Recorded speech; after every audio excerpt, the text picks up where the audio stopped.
Yo, what's good, people? What's good? What's good? What are you telling me? And yes, welcome to another rival show. And I want to big up to my co-host, man like Hass. How you doing, my broski? It's good to be back. How long have I been away? 2 weeks? Yeah, about that. 3 weeks? 4 weeks? Yeah, 2-3 weeks. Ah, man, it's good to be back. Back on the rival show. Yeah, I'm good, man. I'm good. On the hustle, on the grind, keeping an eye on the games. Whoa. Yeah, buddy. Whoa. Invasion. 3. Oh, he's gone. What happened there? Technical glitch. Oh, wow. He's back.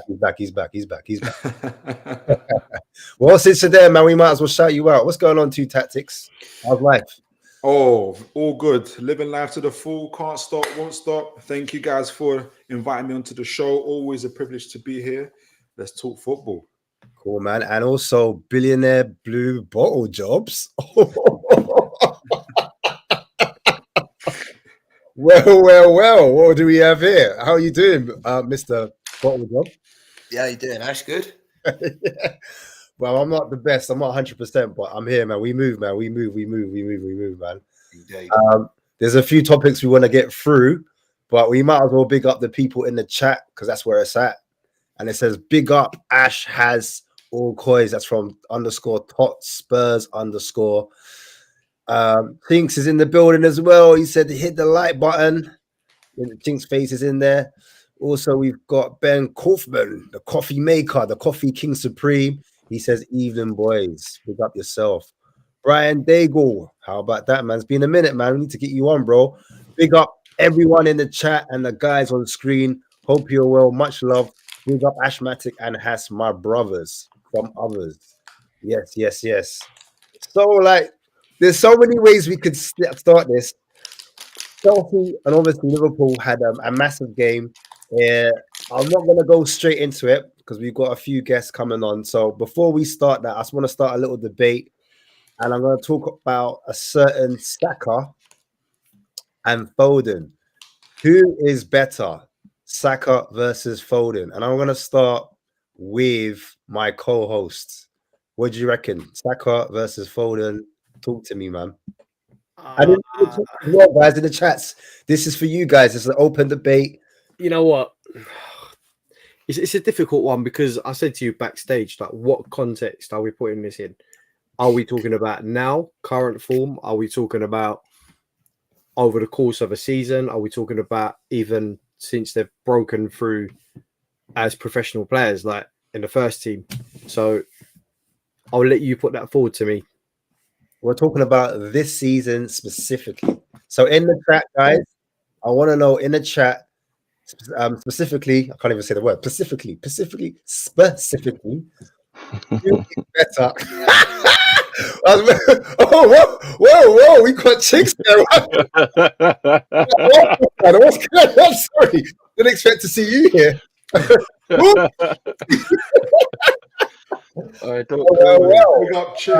Big up, Big up the panel, man. Big up all of you lot, man. Big up billionaire blue bottle jobs, man. You got a good sense of humor there, man. I respect it, man. I'm a Chelsea fan. I've thought I got left.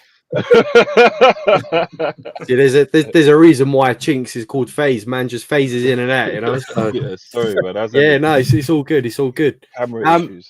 Chinks, I'm going to say something you might appreciate. I actually think Saka this season has been better, even though he's had sort of like a little blip in between where he weren't really scoring or creating anything. But you've got to say right now what he's doing, like the numbers and stuff, the creativity, the assists and the goals that he's scoring, I think he's been more consistent than Foden this season. Foden has had moments in certain games where he's popped up here and there, but he hasn't been as instrumental this season as he has been in past couple of seasons, in my opinion. So for me, I honestly think Saka this season has been better, has been more consistent despite that blip. And he's showing signs that maybe he's actually improving as well. You know, so I'd have to go with Saka on this one. Yeah. People in the chat, I can't see the chat, by the way, so I don't know who's commenting or whatever. So big up to you guys. But People in the chat might disagree, maybe, I don't know, but for me, taking my Tottenham glasses off, I'd have to say Saka. Yeah, I disagree. I mean, again, just quickly rewinding back, it's all about what we're trying to, what the criteria is around ability, because we're going to talk about also mentality, experience, and all those things. But say, for instance, even this season, both of them, for instance, are on 16 goals in the Premier League. Saka's got 13 in the Premier League with 3 in the Champions League. Foden has got 16 goals in the Premier League, 2 in the FA Cup, plus 4 in the Champions League. He's, at least if we're just talking about statistics and goals and assists, he's definitely outperforming Saka. He's been out, No, he's not. You sure? Yeah, that's what it says on here. Definitely on Footy Footmob. So he's outperforming Saka statistically anyway. And I think in terms of when they both broke through around the same year, the same period, but Foden has excelled a lot quicker than Saka, and he's been doing it also in a pressurized environments, chasing the leagues, chasing league titles, chasing Champions League titles, performing to a high standard, breaking through into a squad where there's a lot more higher quality of players for him to break through. I mean, look at Cole Palmer, and he couldn't do it, and look where he's at. So I think in terms of the discussion between Foden and Saka, I'm always a little bit, I understand why it's happening, because they're both young, they're both exciting.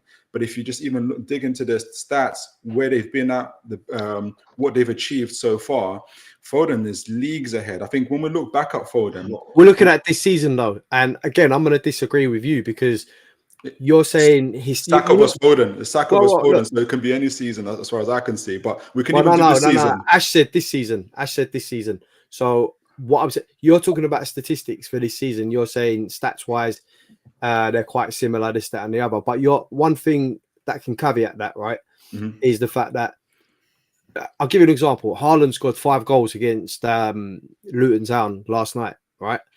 A lot of those goals come against like poor sides, like in certain games where they've bagged 2 or 3. You're shifting goalposts. No. I'm not. When you're shifting, now it's like no. Listen to this though. Okay. I personally think Saka has come clutch at more key moments than Foden has. That's what I'm basing it off. Okay, now that doesn't say we are shifting goalposts, because it started off Saka versus Foden.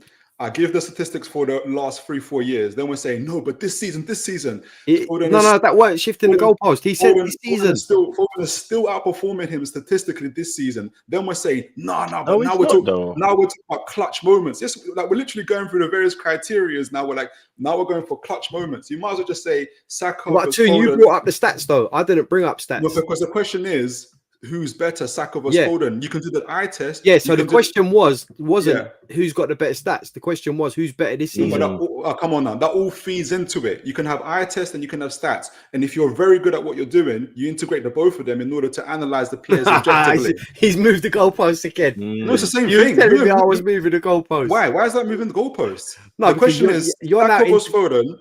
Right. Yours. That's all the question is. Saka versus Foden. You said no, but this season. Right. So I said exactly. And you said Ash said that. Ash said this season. That's why he mentioned. That's why he mentioned Saka having a blip earlier and stuff. He made it very specific for this. Okay, season. So you're saying and then again, this season you're saying that Saka was there and despite a blip, but Foden's been fading in and out. But I look at Foden's performances, his stats. He's better than Saka's this season. So I don't understand how you're saying that he's better than Saka this season. And you have to make it this season, because God help us if we go back another season, the treble winner, there is no debater. So let's keep it to this season, because we don't really want that conversation. So I don't really see it. I don't really see it how Saka in any way is better than Foden. Foden is part of a Premier League team that's defending its title. Saka is learning. It's like saying a boxer's better than another boxer because he has a better set of training camp around him. He'll still go in the ring and get knocked out. Exactly. You know what I mean? That doesn't make sense.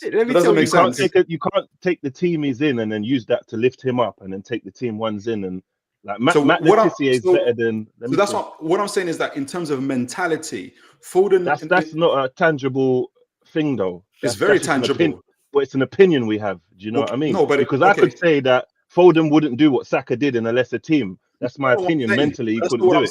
So it's just like, it's nothing to bank on. No, what I'm saying is that Foden works in a more highly pressurized environment compared to what Saka is. In terms of what though? Because he's in a winning team. Saka has not been in a winning which means team. they're used to winning because they win all the time. So it's not that much pressure. They're used to it. Of course, there's pressure. What do you mean there isn't pressure? Everybody said that. Everybody said we didn't have the mentality, and the pressure got to us because of last season. Yes, you get what I'm saying. Yes. Man City, that's an environment they're used to. So it's ask Harry Kane. Ask Harry Kane if now playing for Bayern Munich, he feels less pressure compared to Tottenham.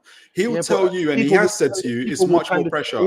Ask Mo Salah. So you think being one of 11 in Bayern where they win everything is more pressure than being the guy holding the whole Tottenham team on his back? 100%.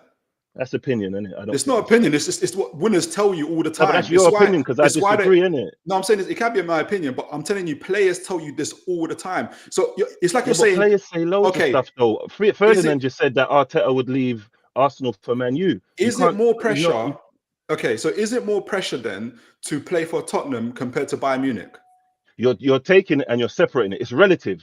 It's relative. If you're at a team where you're doing.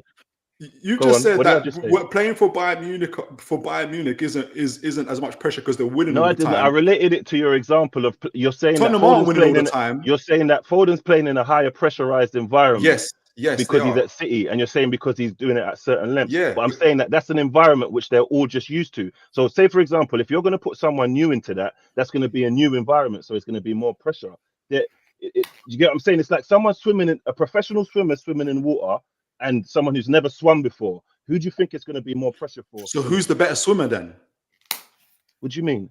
So you're saying the guy who's no, but we're talking about pressure now. So you're taking. I'm highlighting the pressure part. You're taking outside of the pressure part. So you're saying you're justifying Foden be better because he's in a pressurized environment, which he's been in his whole career. That's not my only justification. I'm justifying it through stats. But I'm only highlighting that part because I disagree with that part. I'm not disagreeing with the rest.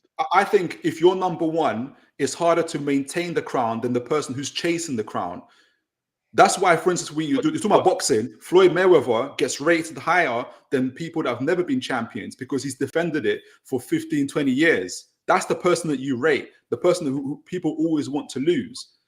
And then imagine me, because you're justifying the team Foden's in to lift him up. So imagine me, because I have a training camp or trainers that cost more than Floyd Mayweather. Someone's going to say, but I'm just saying it as an example. So so imagine someone saying this guy, he has a better training environment. Everything he works with is more money. It's better because the team's better. So his team is better than Mayweather's team. You can't say that this boxer is better than Mayweather because he has a better team. Yes, you can. I'll tell you why. There's even I'm even taking it back to studies. You can have a kid that, for instance, that's an A+ kid in a school environment where everybody's getting C's and D's. It's easier being an A+ kid when everyone else is doing C and D's. Put that kid in an environment where everyone's getting A's and A stars all the time and have them compete against those kids. That kid soon realizes he's not that special anymore and he has to do that much bit extra. Saka is feeling very, very special, like a star boy, because who is he even competing for on that right wing spot? Nobody. Who's Foden competing with? He was competing with Foden in England and he sat him down. Who's Foden competing with on a daily basis? Bernardo Silva, Kevin De Bruyne. That's who he's competing with, and that's why he's better. And just to bring in billionaire blue bottle jobs, what's your opinion on this whole Saka versus Foden point? Before I get into goats, he's smiling at the bottom right there. Pause. You said before the show started, can we bring this up and look what you've done? You've brought it up. You've just opened up a whole can of whoop-ass already. It's just something ridiculous, bruv. regarding the situation regarding Saka and Foden, you got to look at a few things. Foden can play different positions. He can play wide and he can play central. You got to look at another thing. Saka takes penalties for Arsenal. Foden doesn't take penalties for City. For me, as a fan of football, I've got no point in this argument because I don't support either side. For me, watching football as a footballer, I think Foden is a better footballer than Saka. But that doesn't mean he's better this season. This season's very, very tight between the pair of them. I mean, I think Foden's got a couple of hat-tricks, but I think, as Has mentioned, they're not against big sides. The thing is, Saka's carrying Arsenal because, I don't know, he's kind of like the talisman. He's taking it on. He's like the talisman of the team. You look at they're littered with great players. They've just got Rice. They've got Saliba. But you talk to an Arsenal fan, any Arsenal fan, Saka's star boy. So on that front, Saka's dealing with a bit more pressure. But yep, good point. Good point. For me, Foden's a better player because he can play. So do you say Saka has more pressure? Yeah, I think Saka has more pressure than Foden. 100%. He's carrying the team. Foden's not. Look at it this way. Would City miss Foden if he wasn't playing compared to how Arsenal would miss Saka? That's a false equivalent. It's not a false equivalent because if Foden doesn't play, then all that happens is either Bernardo Silva gets switched out to the right or Grealish comes in. And to back up your point, is that a more high pressure environment or a less pressure environment? In reverse, how would Bukayo Saka do in Man City? Would he be on the right wing? He'd own the right wing. Right wing. He'd be close on the right wing. He wouldn't be, but then he won't only be asked to play in the right wing. We know how Pep Guardiola plays. He wants to be playing in several positions. So Saka plays several positions. He's played several positions for Arsenal. He played several positions during the game. But which our positional play? Our positional play, the way we're set up, we all play everywhere. We see not like Foden. He doesn't drop in. Yeah, but not in the same as Foden. You keep on saying, but Saka's carrying. I don't think there's anyone's front three as fluid as ours in the league. They all swap and go everywhere. Question: and Man City don't. Goats, your mic is off, bro. Yeah, I don't know. Chinks, do you watch before Goats comes in? Just a quick comment before Goats comes in. Is there every possibility that Bukayo Saka is going to win Arsenal's Player of the Year this year? Yes or no? Yeah. Is there every chance that Foden's going to win City's Player of the Year this year? Yes or no? No. The bottom line of it is that Saka is carrying Arsenal. Not carrying Arsenal, but he's taking a lot of the burden of responsibility at Arsenal, whereas Foden just rocks up and plays football. And you've got to say, who's more pivotal to their team at the moment? Saka to Arsenal or Foden to City? Saka is. Easy. Who's he got to compete though? Who's he got to? Imagine Arsenal got Kudus, for instance. Imagine Arsenal just got Kudus this season to challenge him on the right. Then you would see how good Saka is. Then we'd have to see that. But you haven't had anybody challenging Saka. It's easy to be the guy when there's nobody else challenging you. That's because he blows them all out of the water. We had Pepe, who came in for 70 mil when he took his position. Come on, allow it. Pepe would be one of your best players right now. What do you mean? Let me hear Gogs coming. Hold on. I guarantee Pepe's probably scored more goals than... Name of your wingers. Oh, so now you're going to Newcastle. Yeah, that's how I know you're losing the argument. That's how I know you're losing the argument. You're already the amount of shifting of goalposts. You're shifting of goalposts. You just said that it's more pressure at City. Other two people who disagree with you gave you two examples why it's not, and you're still from clubs that don't win anything right now. And you're in the mud. Oh, you can't say that as a Newcastle fan, though. Ask Gokes. That's like you being £350 and me being £300 and you calling me fat. You can't do that. Ask Gokes what the pressurized environment is. Get out of here. All right, so you know what we're going to ask Gokes? When that bid forwarded for Salah, Okay, I'll tell you wait, let me finish. When that bid forwarded for Salah, who was the only name they said that would be anywhere near, could keep up or be a replacement? Not replacement, but could go into that position. What's the only name? Oh, what Saka? Yeah. Okay. So now that Saka's better because he's in a slightly lesser squad and he has to carry the team and all of that. Does that mean that Iniesta and Xavi were no good because they had Messi and they had Busquets next to them? Are they lesser players? Are they not as good? Is the environment less pressurized in Barcelona from 2009 to 2012, 2015? Should we just take away their accolades? Maybe Zidane wasn't that good because he was surrounded by Figo, Roberto Carlos. Do you listen? Madison's better than Zidane. Hold on, Toon. Do you listen though to what people said though? I'm reversing your argument. What did Blue say about whether Foden's there or not? I don't think that same thing applies to Xavi and Iniesta, whether they're there or not. I don't think that applies. The arguments you guys gave is that because Saka's at Arsenal, where the squad is slightly less in terms of ability. No, but that was in terms of pressure, though. Now you've checked. Now again, that's what you said, and we're responding to what you said because you said City is a more pressurized environment. You said, can Arsenal live without Saka? Can Man City live without Foden? Okay, can Barcelona live without Xavi? Can Real Madrid live without Zidane? Does that make those players less? This is why your argument falls on the what's your floor. answer to that? What's your answer to that question? Because I think a Barcelona team without Iniesta or a Real Madrid team without Zidane is not as good team with them in it. And I don't think that a team without Foden makes a difference whether he's there or not. That's my opinion. So what's your opinion? What I'm saying to you is... Yeah. Whoa. I thought you were about to say something, no? I thought you was too. And before we go any further, let's bring in Gogs. What Gogs has got to say about it. Go on, Gogs. Say your piece, man. Hello, fellas. You're right. I'll just start by saying I'm not sure if Chinks has ever watched Arsenal play before. Wow. That's wild. That is wild. Because I agree with a lot of what you said. You said that... So what part did I say that makes you think I don't watch Arsenal? Hold on a minute. You said that Saka plays in different positions. He doesn't play in different positions, bro.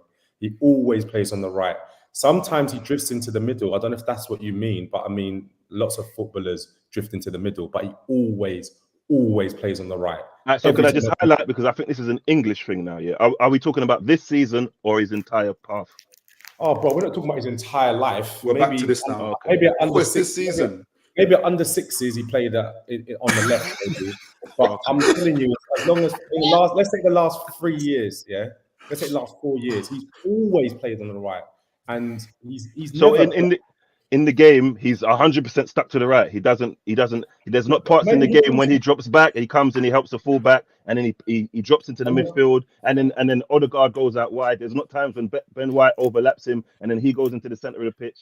No, so he doesn't do none of those things. That's not changing positions. I'm sorry, because sometimes if you're closing down a defender, you are going to go into the middle, you are going to go into the left, but he returns back to the right. And that's not a problem. It's like saying Salah plays on the right, but you can't say that you've got such a fluid front three, and it's a good front three, but it's not the most fluid front three we've ever seen, because it's not like Mane, Firmino and Salah, and they all played and interchanged, and literally Firmino would be on the left for half the game, then he would play in the middle for half the game. It's not like that, is it? It's not like Jota plays in any position across the front three. So, and that's not a criticism, I'm just saying that I was very surprised that you made that statement. So in our build-up, there's not parts where you see Saka drop into like the cam position and he's not helping with build-up and stuff like that. So when he's in the middle helping with build-up, is he still a right winger? Or is he not taking the role as a cam when he's doing that? Because that's what I mean. He's not taking the role as a cam. He might drop in for a agree wall to pass. disagree then. He might drop in for a wall pass, like as in turn and give it back to Rice, for example. But he's always on the right. He's always on the right. Like that's it's undeniable. And the reason he's always on the right is because he hasn't got a right foot. And that's not a criticism. He's a great player. We always know what he's going to do. He's always going to cut on the left, but no one can stop him. So as much as he always cuts in and has a shot or passes it off, no one can stop him from doing that. But I really like Saka. He's a great player, etc. Foden's better. The only issue with Foden is that I don't think he stays fit for the whole season, and I think Saka's fitness record, I don't have the stats, but I feel like Saka's fitness record is much better than Foden's. But Foden's a better player. Like both feet, passing ability. I don't know if we spoke about some of the his passing range is really underrated. He's just a better player. But they're both good. Oh man, it's Foden class. I think no. The question is for me, like both of them are top players. I wouldn't call any of them world class yet. Some people might disagree with that statement. But I just think in terms of England, because I think that's where the debate came up. I think Foden for me is more of an 8 than he is a right winger, if that makes sense. And I think the way Pep has used him, he's used him in multiple positions, and I think that's why it's hard to argue this case. And I do understand what you're saying, Chinks, by he does, you know, he does the build up. I see that's what you're trying to say. He does the build up, and sometimes He plays right wing. He plays inside forward. Like he does quite a few things. So sometimes he pulls off. Yeah, do you know what I mean? But I think that's because of the system. That's more to do with the system, which City do as well, and Spurs. We play a positional play. I think that's what it's called, where if one person's in that position, then the other person has to be in that position. And you see Pep, he's got all the grids, and Arteta does it as well. If you're in that, you know, horizontal line, only 3 people can be horizontal, 2 could be vertical, or whatever way it is. So at times you will get Saka looking like he's dropping into, I don't know, like you said, a centre midfielder role or an inside forward role. But ultimately, I think, go on. So what would you define Salah as? An inside positionally, inside forward. An inside forward. Yeah, an inside forward. So he's not a winger. I think with Saka, I think what it is, you lot play obviously a 4-3-3, but sometimes you play a 4-2-3-1. Sometimes you play 4-2-4. Typically we play without a striker because our wingers are players wingers and inside forwards. You've got 2 false nines and Havertz, and I forget who else. Jesus, or at the moment it's Havertz. It's Trossard, Havertz. But yeah, sometimes you do the Brighton thing when you drop both of your 9s, turn into 10s or 8s, and then our wingers are inside forwards, which is exactly with multiple positions. No, so but I'm saying City as well. They do positional play as well, but the starting position and the predominant position, if you look at the heat maps for the 2 players, you'll see that predominantly Saka is located on the right hand side. And with Phil Foden, it's a bit more spread out. You know what I'm saying? Pause. It's a bit more spready, yeah? So... That's a good one. Childish. Hey, but, yeah. Basically, that's what I think. That's the reason why I think... That's what the argument was.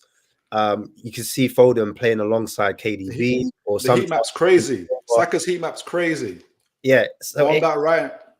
Yeah. It's just that's where the argument happens for me. So in England's position, people have been arguing because you've got England Bellingham. Bellingham is playing the false 9 at Real Madrid at the moment, but only because I think they haven't got a centre forward. So they're Ancelotti's allowing them freedom to play that role. But I think when he was at England before, he was playing almost like a double pivot alongside like a Rice. He was like a box-to-box midfielder. He wasn't doing like the attacking mid role that we come to see now at Real Madrid. So I just think that for Southgate, he could possibly, if he wanted to, have Rice and have Bellingham playing the 2 kind of CDMs, if you want to call it that. And you could possibly have either a Foden playing the 10 or a Maddison playing the 10 or someone else playing that 10 role. He could potentially do that. And so that's why I think Gallagher's getting a mention there. I beg your pardon? Gallagher? I don't believe Conor Gallagher's not getting a mention there. Huh? No. Shambles. Man, I deal with no foolishness, Douglas. Man, I deal with no foolishness. So sit down and see where you're there. You're rank. Yeah, so in English... Sorry, that's my mother's tongue. In English, my viewers, that is... yeah. I don't know what's going on here. I mean, actually, let's talk about that. Like Gallagher, let's move on to that Chelsea debate, man, because we are here, and I want to start with you, billionaire, bottle jobs, Poch, the game. Bill for short, yeah. Bill for short. Big Billy boy. Pause. Easy there, bro. What's going on tonight? Bottle China versus Kindergarten Klopp. That's what I call it. Jeez, hey, he's flexing. Hey, all right, cool. It's a flex off. But hear what I'm saying. What's your take on this? The game? Was it Poch's fault? Is it his system? Is it the players? Is it the owners? Like, what do you like? You lot had. Did you think you played well? Like, do you know what I'm saying? You lot had a lot of chances to finish it, including your boy Gallagher. He had a lot of chances in the high pressurized system. Sorry, high pressurized chances. Didn't put it away. Talk to me, bro. Talk to me. Mate, seriously. That final was a pick'em. Bearing in mind, a month before, we got absolutely battered at Anfield. And to be fair, for long periods of that game, we were the better side. People are going on about kindergarten Klopp. We'll get to that in a bit. We'll get to that in a bit. Let's talk about the game as a game, as a game. Football first. It was a good game of football. It was a really good game of football. Both teams had chances. Both teams had real chances. I think Caicedo should have gone, and I'm being honest. I think he should have gone. Simple as. But it obviously wasn't picked up. But they come round, so we won't worry about that. Both offside goals were offside, so you can't moan about that. Both teams hit the post. It was a tight game. I mean, then Van Dijk just pops up in the last minute, and he won it. And then Pochettino comes out after the game and says, well, we was trying to hang on for penalties. Are you actually serious? Yeah, is that a genuine statement from a Chelsea manager? We're hanging on for penalties. Come on. Come the fuck on. You're hanging on for penalties against Liverpool's under 12s. No. That's not Would Jose Mourinho turn around and say something like that? Absolutely not. Would Pep Guardiola turn around and say something like that? Absolutely not. Would Jurgen Klopp turn around and say something like that? Absolutely not. What a ridiculous thing to say after the game. We was hanging on for penalties. Was it? Sorry to cut you, or interject, but was it because the players were fading? Because that's what it looked like. It looked like Liverpool had a second boost of energy. Players were fading. Mudrik's not played football for about 2 months. How can he be fading? These players that come on, they're not fading. What time did he get subbed on? He got subbed on in about the 80th minute. It was late, about 10 to go in normal time. He's played 50 minutes of football in about 2 months, and he can't be tired. He might not be match fit though, man. I don't think it was just tiredness. It's the same thing with Jurgen Klopp every single time.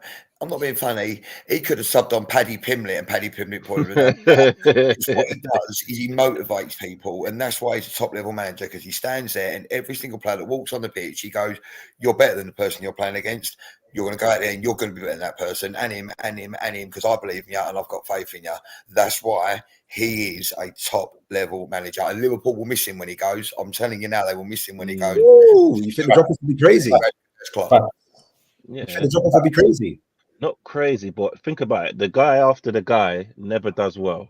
And it might be an anomaly. And Liverpool could actually want them to. I don't want City walking away with everything, but just from past Wenger, Fergie, who else has been the Klopps? I'm putting Klopp on that level. Do you get what I'm saying? So once that guy leaves, we saw what happened with United, didn't it? I mean, once Ferguson left, they had about 5 managers in, couldn't handle the heat, and I hope they do. I'm not even trying to wash my mouth on them. But I was just going to say, just to go back to something that Billionaire Blue. You got to change your name, man. We can't have that. One thing that Bill said, I think that Chelsea were tired, but also something that I've not heard anyone talk about is the crowd. I was surprised. I'm watching that TV. I'm with my brother, with my friends, and I'm just hearing Liverpool singing for like 5 minutes. And bear in mind, why are you surprised? You should come to Stamford Bridge like a library. Huh? You should come to Stamford Bridge. It's like a library. I was just shocked at, like, obviously there's always going to be some back and forth between the fans, but it just seemed like they were singing for 5 minutes uninterrupted, and then it started to feel a bit like Anfield. And so when it's not just about the tiredness, it's about the spirit. Like, I think the players felt that, and I felt it coming through the TV. I was like, every time we got a corner, you see our players go to the corner, and they're like, you know what I mean? It's a day out, though, isn't it? It was inevitable. It was inevitable. It was the energy was just. It was more than. You lot have that though, man. You have that everywhere, man. Your fans are a different gravy. It's just how it is.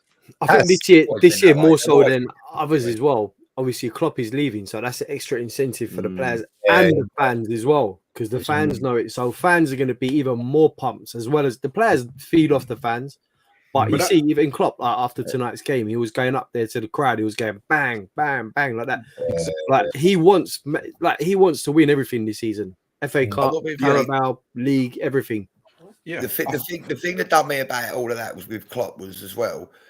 Like, he's won the Champions League, he's won everything there is to win as a manager, and he's standing there crying that he's won the Carabao Cup. He weren't crying because he won it. He was crying because he won it with the team that he won it with the kids that he won it with. I bet you someone else Klopp, he'd say that's one of his biggest achievements, winning that game with that team. That's what he said. Yes, it's one of his biggest games ever. Yeah. Which You is agree with It that? all comes down to the fact that the manager's motivated the players to go out and win the game. He's Goats. a top level manager. Ghost, let me ask you this, yeah. I spoke to a journo from Sky Sports today, coming to my gaff. See, and he had his little laptop out, Sky Sports on it and all that. And I thought, Sky Sports friends. yeah, not my friend, mate. I just asked him if he was working for Sky Sports. He was like, yeah. But anyway, no, we've got talking about Liverpool, and like he was talking about playing the kids and all that stuff. And I said to him, like, do you reckon it was out of sort of necessity rather than I'm going to play the kids in the cups? Because at the moment, if you look at Liverpool's position, right, they're top of the league. He desperately wants to win that Premier League this season. So yeah, 100% playing the kids makes sense. But do you reckon if you like, let's say if he was languishing 6th, 7th, do you reckon he would have played the kids still, or do you reckon he would have been like, do you know what, we're not going to win the league. I want to make sure we win this cup at least. Do you reckon he would have still played the kids? I think he still would have played the kids. I'll tell you why.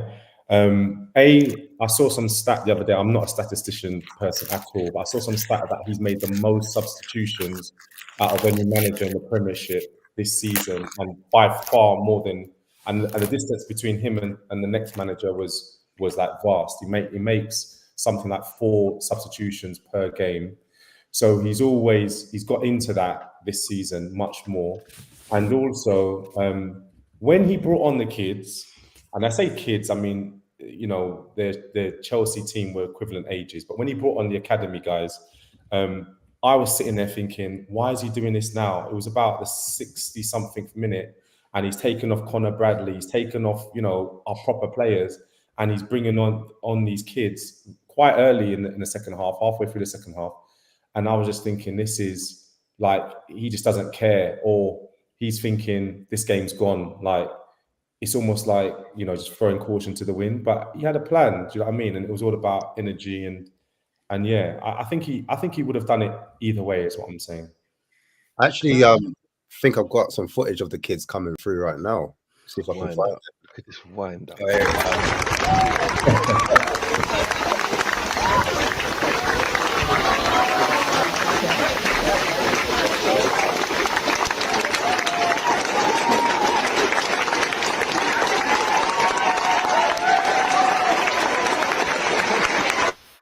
Yes, kids coming back to assembly. He's been at Liverpool for about 5 years, that geezer. Do you think we're just all, because I think I've done this in my past year, do you think we're all just enjoying seeing Chelsea in the mud? Because I personally think they done well even getting to the final. Did any of you lot genuinely think that Chelsea were going to win that cup before the game? I thought they were going to win it 100%. I swear. Yeah, when I saw the team, sure that's not nerves though, Gokes. No. You know what it is? There were rumors that Salah might play, so Bosley might be back because they were in training. Nunes might be back. When I saw they weren't even on the bench, I was like, this is a wrap. And also, I'll just say something about Poch. A lot of people are criticizing Poch, like he bottled it, he did this, that, and the other. But if one of those chances go in, and all of them could have gone in, it could have been 3-1, 4-1. No one would be saying that Poch had played the wrong tactics. I didn't think he played the wrong tactics. I think people never talk about luck. There was a bit of bad luck in it. But they're talking about the extra time bit. So they're saying the first 90 minutes was fine. The extra time bit is where the argument comes from. Yeah, he froze. Yeah. Extra time. He needs to get out and get the players together like Klopp was doing and start going mad. But that's not his character. That's not his spirit. You know what I mean? Pochettino is the equivalent of.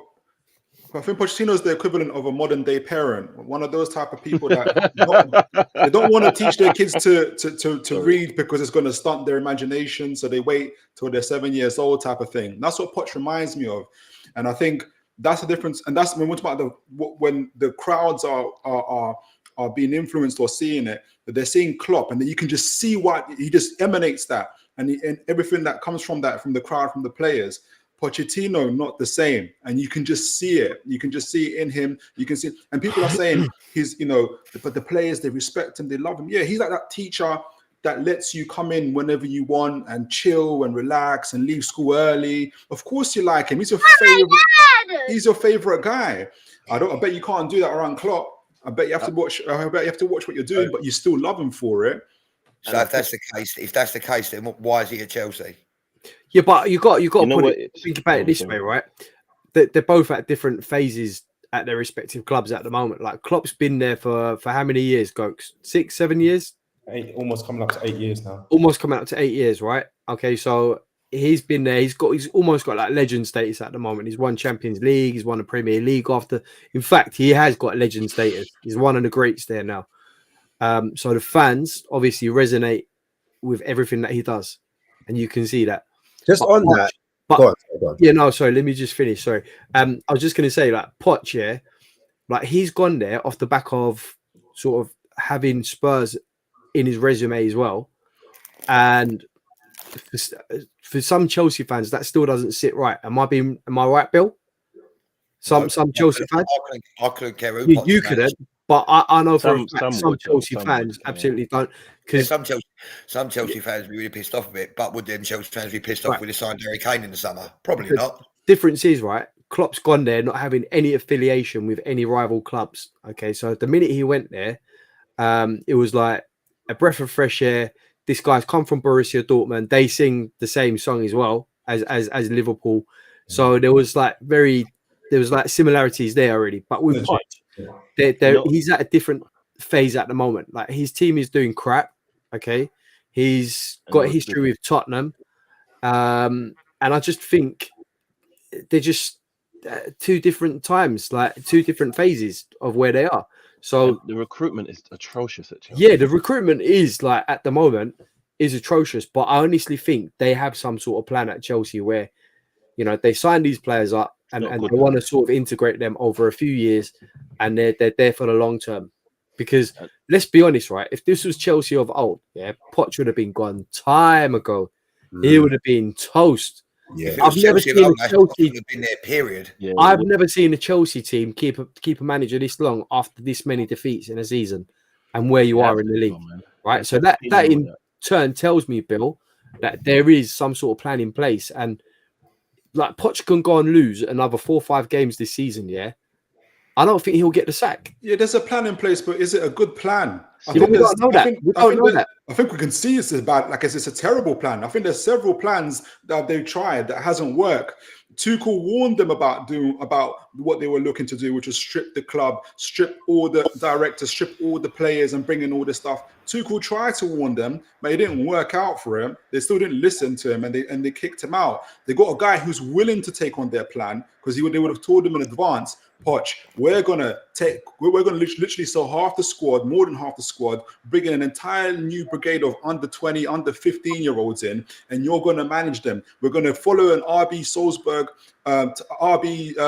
type of way in terms of operating, and you're going to swallow it. You're going to do what we're going to tell you to do. We're going to sell players.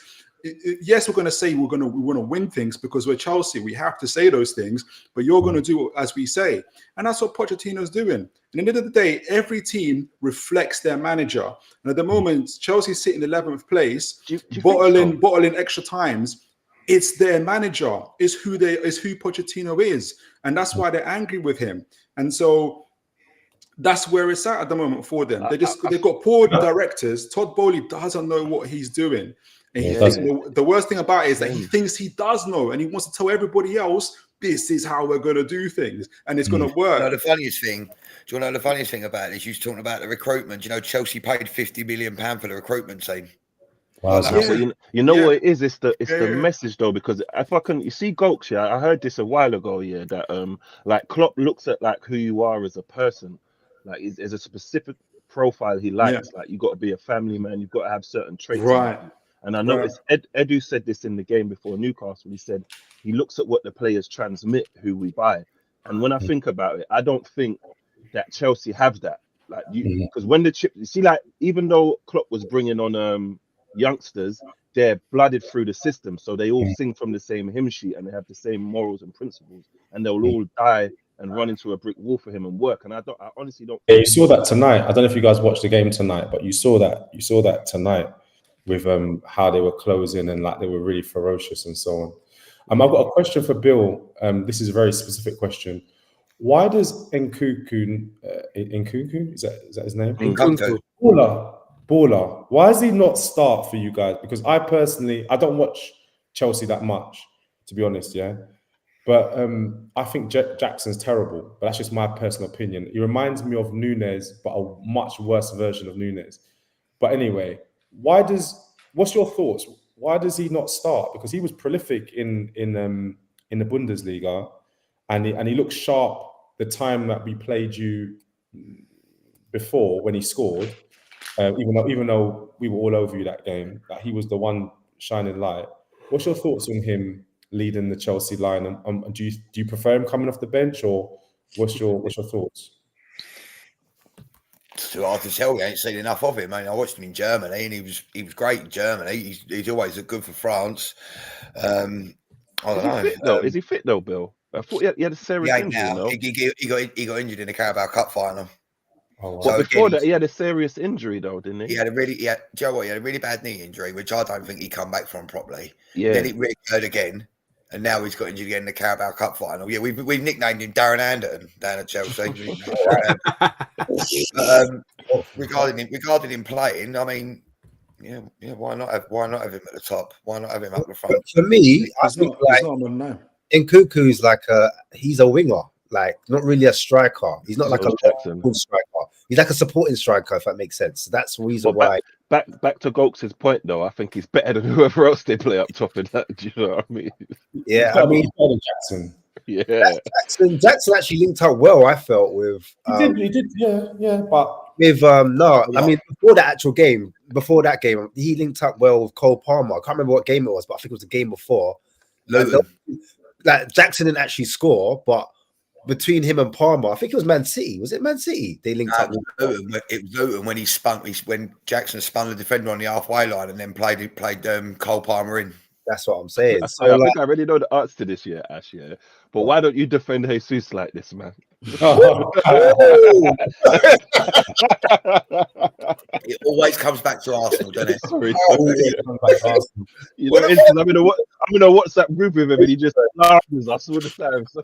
Mad. Listen, gentlemen, I'm gonna have to. Oh, sorry. Go on. No, gentlemen, I'm gonna have to dip. Unfortunately, and take care of something. But love the stuff. Keep going, man. Yeah, Gokes, congrats on tonight as well, bro. Thank you very much. Take care. Take care, man. See you on the next one. We come back from behind, and we don't get no congratulations, but go Bill, congratulations on tonight, mate. Well done, Jesus. Bill, you know what it is. We're not used to saying that about Chelsea, so you know it's a shock to the system. You know, you won a game. Yeah. Listen, you boys can dig us out all you want. I don't really care. Bottom line is, we're letting you have your little moment in the sun. Thank you. Appreciate that, Bill. Appreciate that, mate. Thank you. We've got to get out. We've got to get out of League 2 first, but we will be back. It's not that bad. FFP's coming. Don't worry about that. Do you not think you lack leaders? Is that what it is with Chelsea? Yeah, massively. What's your opinion on? Sorry, Ash. What's your opinion on Conor Gallagher? Because I think he's underrated. First of all, I don't think there's any way that he comes to Tottenham. That's never going to happen.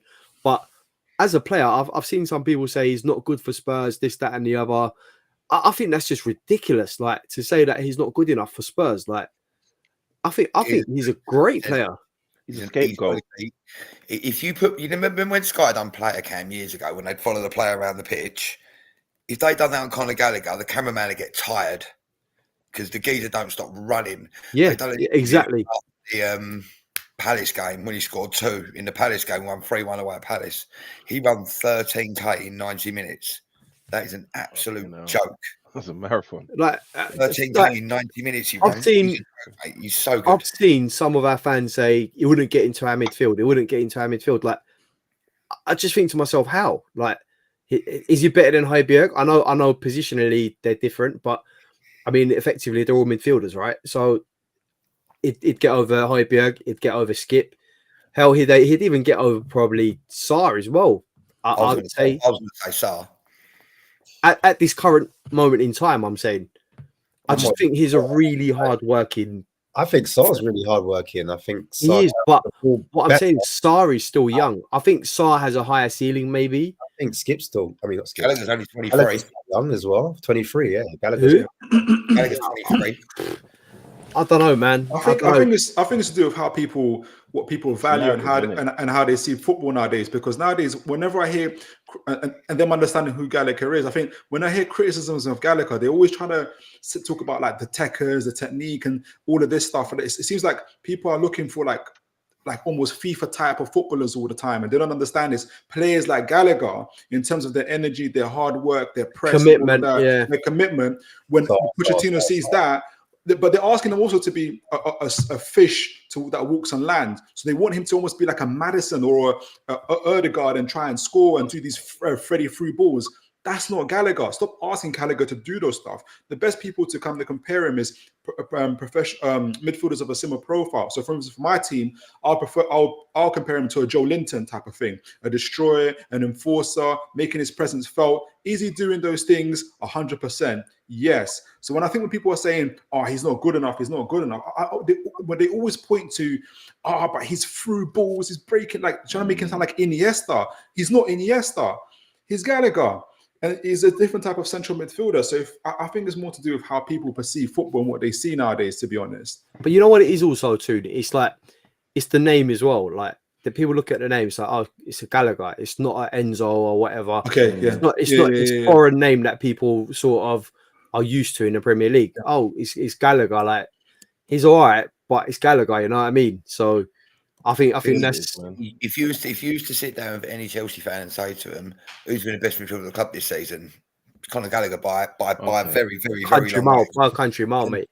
Let's not even argue about this. But he's up to £210 million worth of talent. But when I look at content creators, I know you talk about fans, but when I listen to like Chelsea content creators, they're slating Gallagher from what I've seen a lot of the times. They're absolutely... They're not fans. They don't know what they're talking about. They don't watch the game. It's narrative driven. They don't watch the game. That's why we've got this narrative, because people hop on social media and voice is loud. They absolutely destroy. I think it was the Palace game you were talking about, because I didn't think he was a bad player, but because the people I literally, my whole focus was on Gallagher and understanding what people are hating about him, and I just realized they don't know what he is.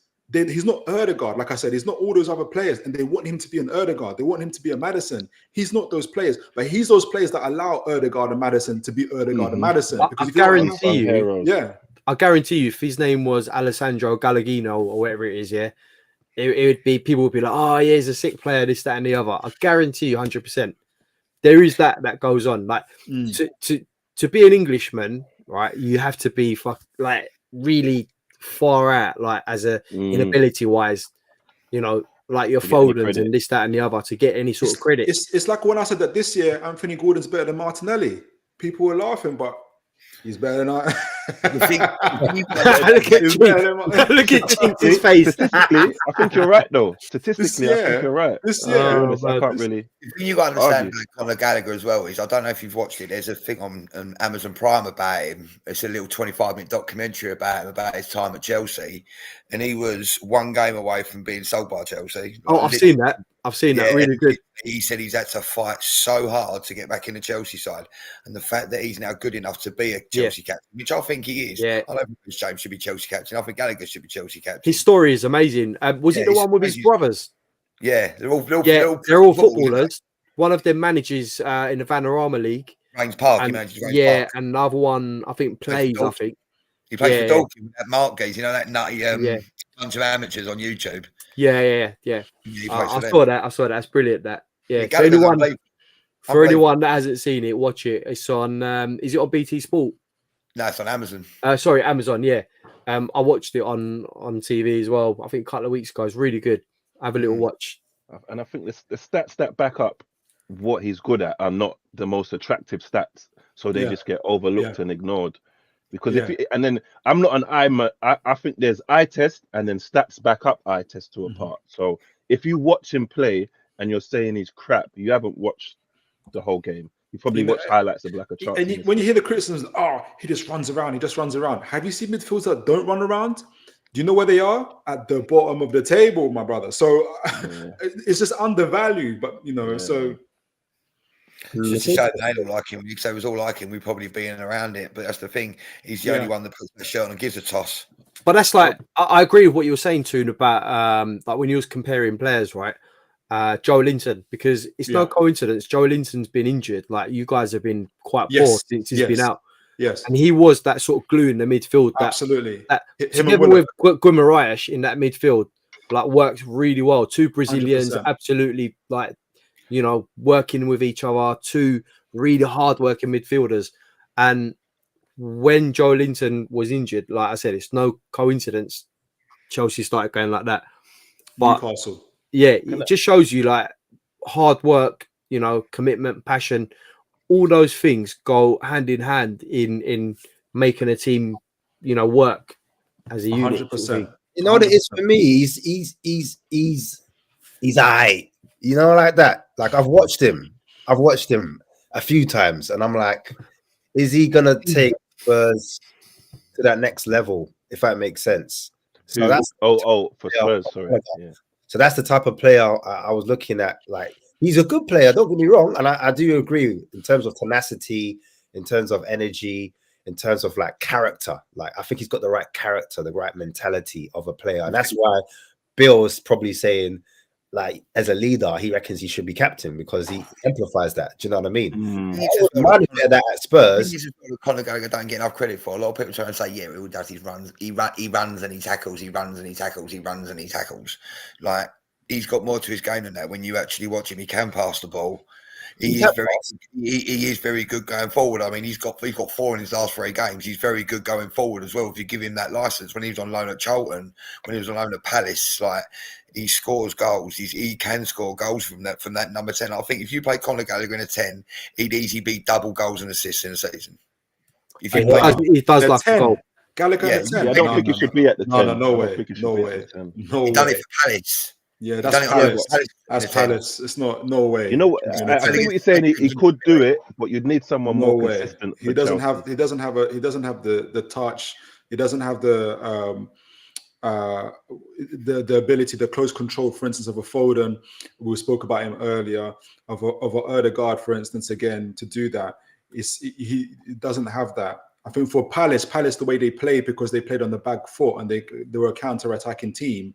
It's because he's so good at going up, but it's like Willock. So Willock is for us when we was a counter-acting team, which we're not now.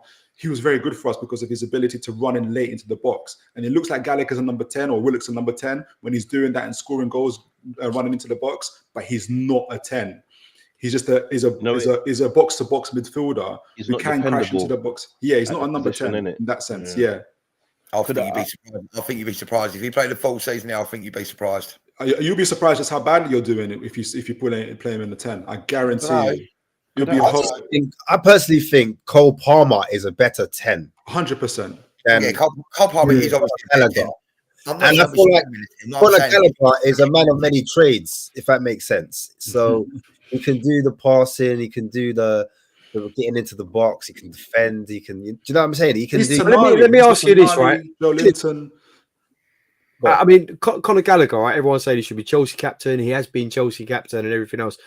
Like, when was the last time Tottenham went out and bought someone else's best player or someone else's captain or anything? And I'm bringing it back to Spurs, but we was talking about him being better than certain other players. Anyone can remember? Well, I'm specifically asking you then, Ash, because you're Madison was Leicester's talisman, no? Yeah, but was he okay? Yeah, but we don't do it enough though. We do it in dribs and drabs. That's what I'm saying. Like big teams go out, like Liverpool, for instance, went out, bought Van Dijk, captain of Celtic at the time, whatever, influential player. They bought other players like that were influential to other clubs. But we don't seem to do that. I don't see what the problem is with. It's not that easy though, Hass. I'm not saying I don't think we're going to get Gallagher. I'm not saying we are. Okay. What I'm saying is, I think you will. I think you'll get him. I see it happening. Chelsea are undervaluing him. Chelsea owners undervalue him. Pochettino loves him. FFP as well. They did it with the English Academy quota thing as well. I look at Gallagher and I think to myself, no, he's a blue through and through. And sometimes, they might sell him, but I don't think he would want to go to Tottenham. I don't think he's got a say. Yeah, he's got to go where he's appreciated, man. He's I got to could go see it where he's happening. told. They're not going to up the wages. They're not going to up his wages. I don't think they will do that. At the end of the day, he's got to go where he's told. It's FFP.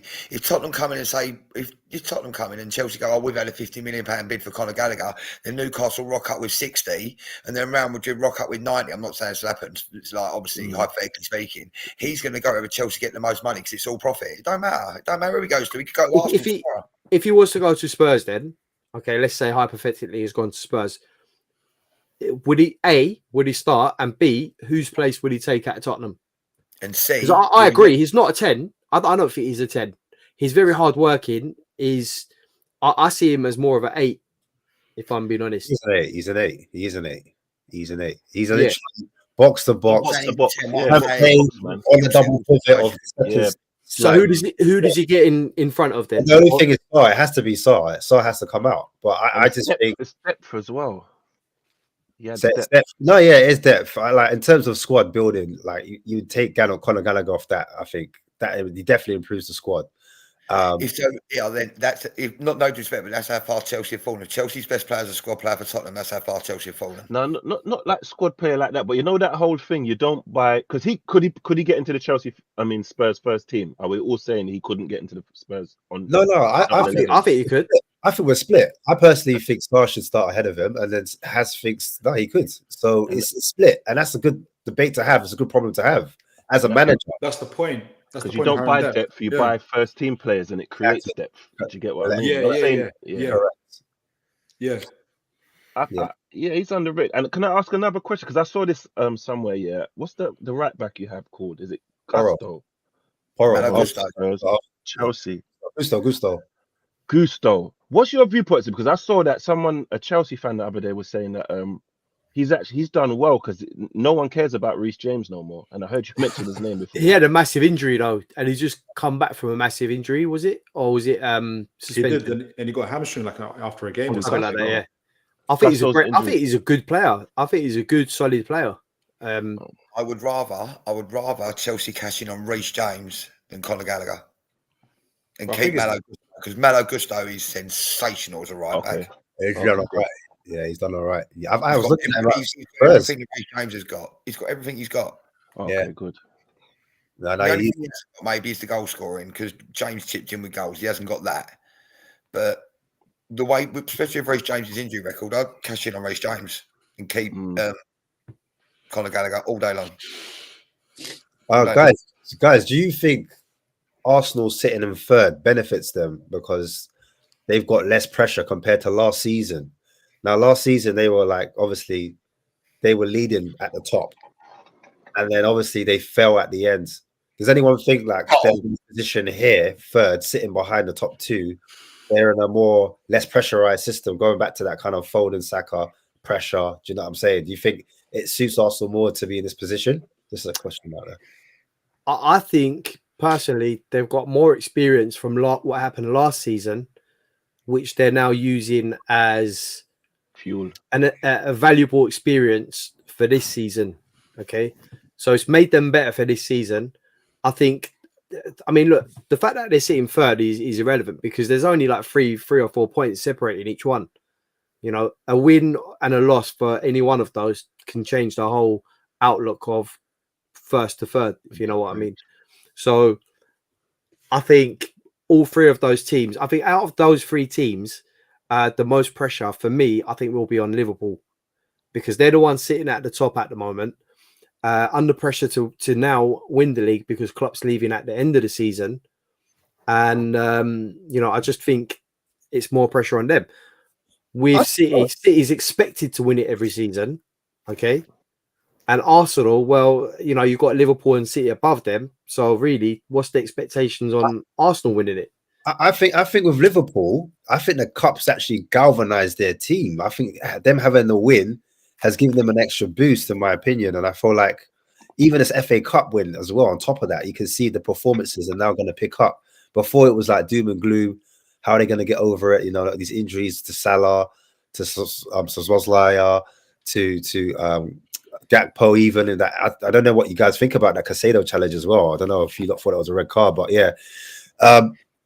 That for me, I'm Liverpool look like a different beast going forward now, and they all kind of like they're playing for Klopp. It's his last season, so I think it's all coming together at the right time. But I kind of hear what you're saying at the same time. You can't not look at City. I know you're saying there's less pressure for Arsenal because they're in third, but you've got to look at City. I mean, come on, they've got Haaland back and they've got KDB back. That's like 2 brand new signings. Yeah, of course, yeah. But we're talking about, do you reckon? Because I don't think City feel like they're under pressure, because City is always expected to win the league, right? And they're used to that as well. It's like United of the 90s, right? And the 2000s, right? They were expected to win. It was like, it didn't matter what the occasion was. The pressure was like, yeah, whatever, we'll get through it. Even that 99 Champions League final, yeah, whatever, pop up in the last minute, a couple of minutes of extra time or whatever, and we'll win the game.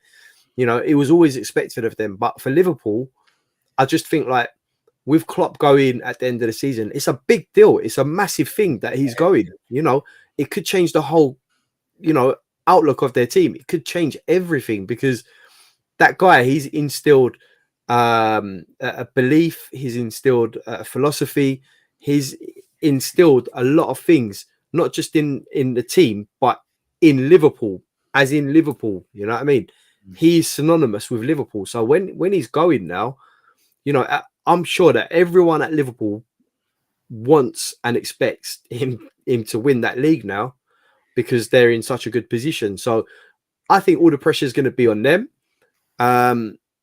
With City, they've been here before. They've been in the trenches before, and they've come through it. They've put together 10 wins in a row, and they've been there. Arsenal, you know, after what happened last season, I just think, you know, they'll get close, but with the other two above them, they'll feel like, do you know what? If we get through it, we get through it. Let's just see what happens. Let's roll the dice and see what happens. But I just think all the pressure's on Liverpool at the moment, and it's the same with anything else. Once you're sitting at the top, everyone's coming to get you, so you've got to sort of make sure you stay up there. Don't you think Arsenal have the easier run out of all the two teams? Like they've got like, what do you reckon? They got to go to City in Arsenal. If they do them at the Etihad, does it change everything? Yeah, it does. Yeah, I think there's still games. You see lose at the Etihad. I think if Arsenal lose at the Etihad, they're out of it. That's a pivotal game, because that turns it from a 3 to a 2-horse race, I think. Anyway, you also got Liverpool Cities in about a month as well, isn't it? Yeah. If Liverpool and City draw, Arsenal go top if they carry on winning, and I think they play each other. I mean, if Arsenal lose at the Etihad, they're out of it, and if Liverpool and City draw, Arsenal go top. It's a pick 'em, but I just think Arsenal, City, and Liverpool got too much. I think don't Liverpool have some injuries though? Been there before, they've done it. They run this race. They've done this course. Arsenal done it last season and fell away in April. I think we're answering two different questions, because the question is who feels more pressure, and we're also asking, but who can do it. So that's two separate questions, and pressure is different. I still don't understand why, if someone's expected to win, there's less pressure on them. I think there's even more pressure. I think, and maybe in terms of how to analyze it in terms of managers. Okay, you can say that maybe because the owners or the fans might look at Guardiola, and he's Guardiola. He's won it. If he doesn't win it this season, he's still Guardiola, and he can, you know, he's not going to lose any credit necessarily. But I think there's still a pressure for Man City to continue to win and to continue to build their legacy. They don't want to drop off. I think for Liverpool, it's Klopp's last 6 months at Liverpool. They've got to do it for him, because if he doesn't win that second league title, he's, and for instance, say if Arteta wins it, God help us. If Arteta wins it, and then he's got an FA Cup underneath him, and then then you're just looking at Europe and things like that. Gogs, sorry to cut. I was going to Gogs if like that tarnishes his. He came out with this whole special. This is the most special thing that's ever happened in my whole 20 years, or not 20 years. But yeah, since I've been at Liverpool, this is the biggest thing. But I'm like, bro, are you hiding from the real issue? Because loads of people looking at it that if you don't win that, like a big title, then your name is in vain. You know what I'm trying to say? Your whole legacy is gonna be at stake, because we've only won Mickey Mouse Cups. Because that's what you were saying before when Man United won it. Man U won a Carling Cup or Caramel Cup. People weren't singing and dancing the same way Liverpool are, in my opinion. It's all of a sudden, yes, Liverpool have done it. That's like the best thing ever. But when United won it, nobody cared, bro. Yeah. That's because, yeah. Yeah, but you see, you know what happened last, and I don't want to bring this up, Chinks, and this is not me digging you out or anything, but that's the truth. Obviously, last season, like Arsenal were top of the league for like, I don't know, it was like over 90% of the season. Okay, and then they're like, don't forget like, the Queen died. Bro. The Queen died as well. Yeah, we can blame it on that, but it's all good. But that's just what I'm saying to you. Like, pressure does get to teams. Like sitting on top of the league for that long. It's pressure, though. Yeah, but what do you reckon it was then, Chinks? Because they didn't have the experience. They were under pressure because everyone was saying, no team has been top of the league for this long. Christmas period, over Christmas period, up until March, you lot were top of the league, right? And everyone was saying Arsenal's nailed on to win that league. Even you were probably saying that as well. Okay. And then all of that, and then Saliba got injured, and we're starting with Holding. Now our whole team's different because, like, say for example, when you lot had your starting 11, I was on here with Spurs fans who were betting me money that you lot would finish above us, and then you got some injuries, and now it's you lot talk about everything but like bottling it, and like because all it is winning and losing games. Like you can surround it to something else, but it's winning or losing a game. But it's the way if you don't have your best team, it's less likely for you to win a game. Yeah, but it's the way you lost those games. You went 2-0 down to Southampton. You were 2-0 up against West Ham. Like it's all those type of things where you just everyone can see you collapsed. Like you literally collapsed under the pressure. Your fan base did when they did fire drill settings and you lost 4-1 to Brighton. We lost it. With all that being said, we lost the league by 6 points. What was it? 5 points. Yes. To City. Yeah. Who beat us twice. The first game got postponed when we were flying because the Queen died. The second game we played without Saliba and Holding got sent off. So if those two games go differently, it's a completely different story. 100%. I understand the Southampton and all that stuff. It's just with Saliba makes a big difference. Like I understand. Yeah, but this is the thing though, Chinks. Like when you lost Saliba, that pressure would have been there because now you're having to perform without your best defender, and then everything has to change now. Yeah, but whereas Man City, if they were to lose like I don't know, a Nathan Ake or a Kanji, let's say for instance, they've got someone else that can come in. So really, where is the pressure? This is what I'm saying. There is always pressure. So what I'm saying is, of course, I don't understand why there isn't any pressure. I don't understand. I think we're talking about two different things. No, we're not. We're saying who's more under pressure, right? Yeah. So I'm saying Poches. Sorry, Poch. No, all I'm saying to be is, honest, that might be true though. Poch is under more pressure than. It's different type of pressure. It's different type of pressure. Still a loser right now. That's pressure. He's picking up a massive salary because he knows that he can't get sacked. So we can't afford to sack him. He ain't under no pressure. Yeah. Sorry, that's what you were saying. Yeah, no. All I was saying was just like the pressure is real. You know what I mean? Because like Liverpool, right, top of the league at the moment. If they were to lose Van Dijk, what are they going to do? We saw it. We've seen it. Yeah, we've seen it. Exactly. We've seen it. We saw City without Rodri, but then only when it's Arsenal, it becomes something else, and for every other team, it's not. That's all I was trying to. But how do you connect that to pressure? I don't understand. So Liverpool lose Van Dijk. Nothing to do with pressure. I just think it's winning and losing games. Other people paint it as other stuff as pressure, but then when you put it down to pressure, you take off all the other things that provide context for why this team lost to this team. When if this team had their starting 11, they probably wouldn't lose to this team. Do you get what I mean? Yeah. Like, say for example, where did you finish last season? 4th. How much injuries do you have this season? Right now, or just in general, you've had this season? In general, we've had about 10 plus injuries on average. Are you still going to finish 4th? No. So if I was the pressure is there. But if I was to turn around and say the reason you don't finish 4th now is because of pressure and all these other intangible stuff. So it's got nothing to do with the players missing. No, it's both. It's all those things. So yes, there's injury. So the fans are saying, for instance, at the moment in terms of Newcastle, yes, there's been injuries. However, we're Newcastle now. We're not in terms of ownership. You've got better players and you've got players returning now. There is an expectation, for instance, for you to beat Luton at home, for you to beat Bournemouth at home, like do all that kind of stuff. That don't take the mick. We're not here to so it's changed from now fighting relegation, to now an expectancy for instance to get into Europe somehow. So there's still, yes, there's I know what you're saying. We've lost Saliba, so why therefore do we have pressure to win the league? And it doesn't. And what I'm saying to you is not that. Okay. So what do you say? So what is it that? Okay, you lost Saliba. How does that? You're saying that there should be no. You're saying that. Are you saying it's not because of pressure that we collapsed? We lost because of Saliba. Yeah, and it maybe to relate it to pressure then. So say for example with that's impeccable timing with that threw me right off with what was I gonna say? Whoops. I forgot what I was gonna say. We'll come back to things, people. We'll come back. Ring. That threw me right off. He's the only goalkeeper here chipped on his 6-yard line, isn't he, Raya? Yeah, he's short though, man. He's a midget, man. Cut him some slack. Sure, Have you seen him pass the ball though? Have you seen him pass the ball though, Bill? Have you seen him run? He runs like a footballer. But, so with pressure, yeah, would it be fair to say that some players deal better with pressure than some others?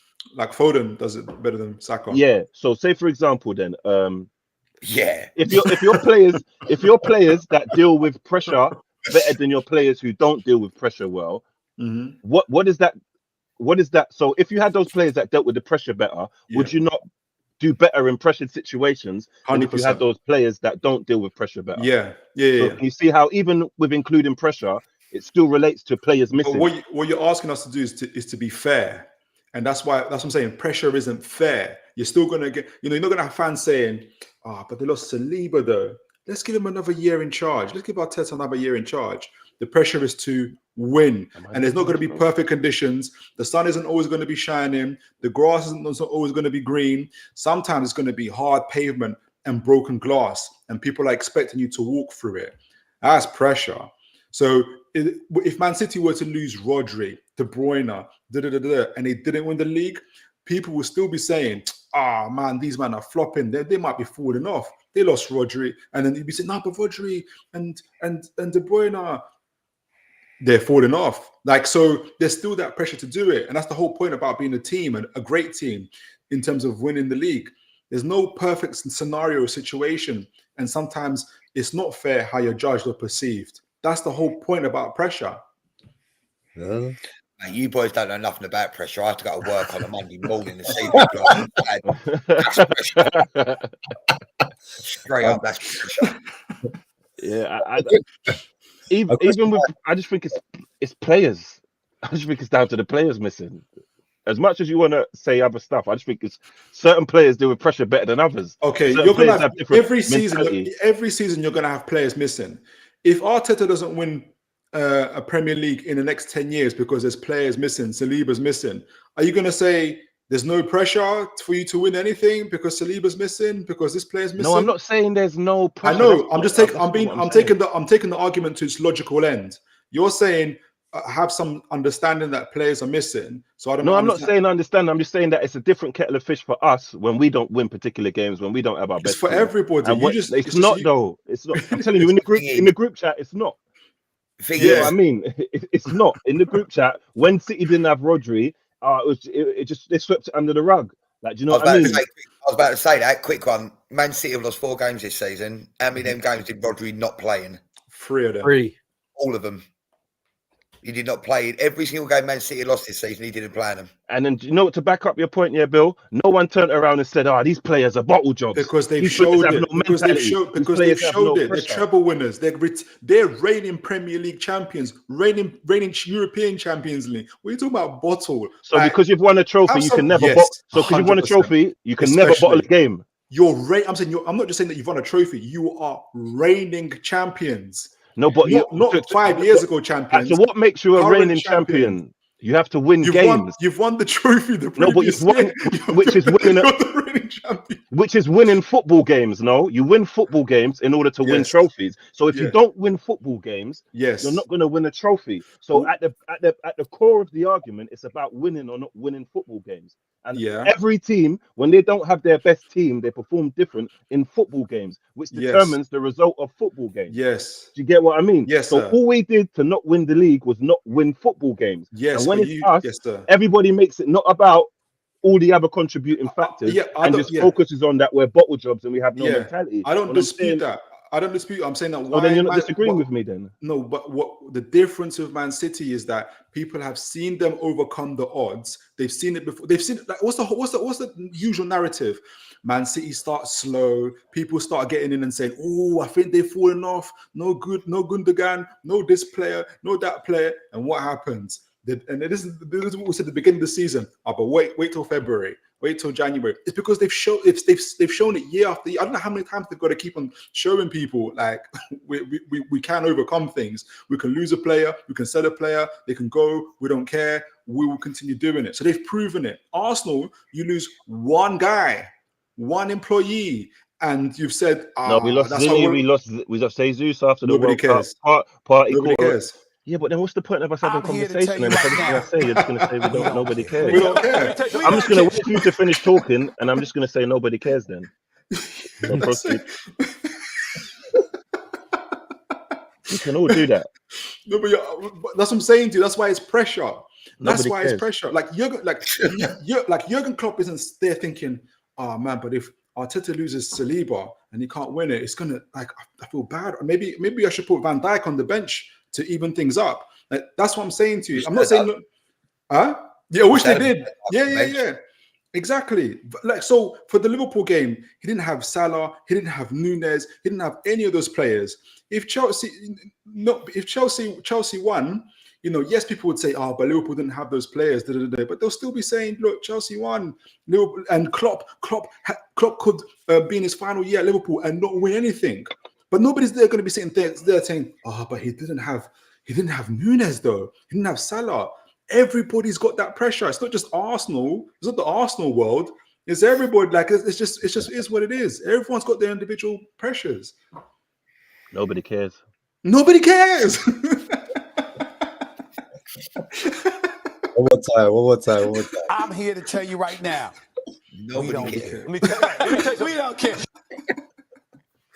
It's mad. I was going to ask a question about Arsenal, and obviously, I think at the moment they're the most informed team. So I can never agree. Best football inside, right? Best football inside. Best football inside, right? Okay. Yeah. Right, yeah. I'm not agreeing to that. Yeah. And I'm a Spurs fan. I'm saying it. Look, I'm with you, Bill. I'm with you. I can't say it. I can't do it. I can't with myself to say it. I just can't. What are we doing here? What's going on here? Because you know what it is? It's all relative to what you relate to good football, innit? So me personally, in my opinion, I don't think that football is the best football. It's all opinion at the end of the day, innit? It's all opinion. Arsenal not playing good football. Do you think Arsenal not playing good football? Like, nobody cares. Yeah, nobody cares.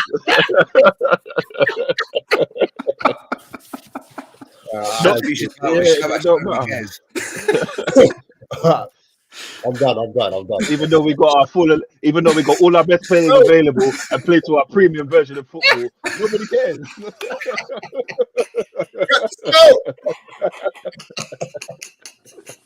All I was gonna say is, how's Peps Coleman playing amazing football? That do not coincide. Saka's trash. Do you know what I mean? I didn't call Say that again. Statistically speaking, and we are the most informed team if you discount Porto at the moment. Yeah, we are. We scored more goals than everybody, I would say, in our last few games and conceded the least. I heard that you conceded about 3 shots in, was it 5 games? Like something like that. Your defensive. We did and obviously we scored, but I'll be shameless a bit in that. But it's fine. It is what it is. So, you know why you scored, and I'm going to tell you this, yeah, because Joe Willock was honest about the ball going off. That's why he got that goal. No, about the recent game.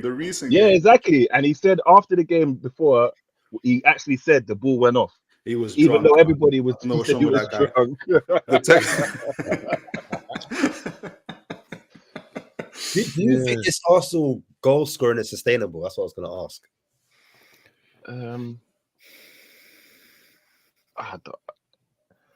Football don't work like that, does it? Though, because this is the same team that started slow apparently and was mediocre and was getting compared to what they did last year. So, and remember, I support Arsenal, so I could be biased.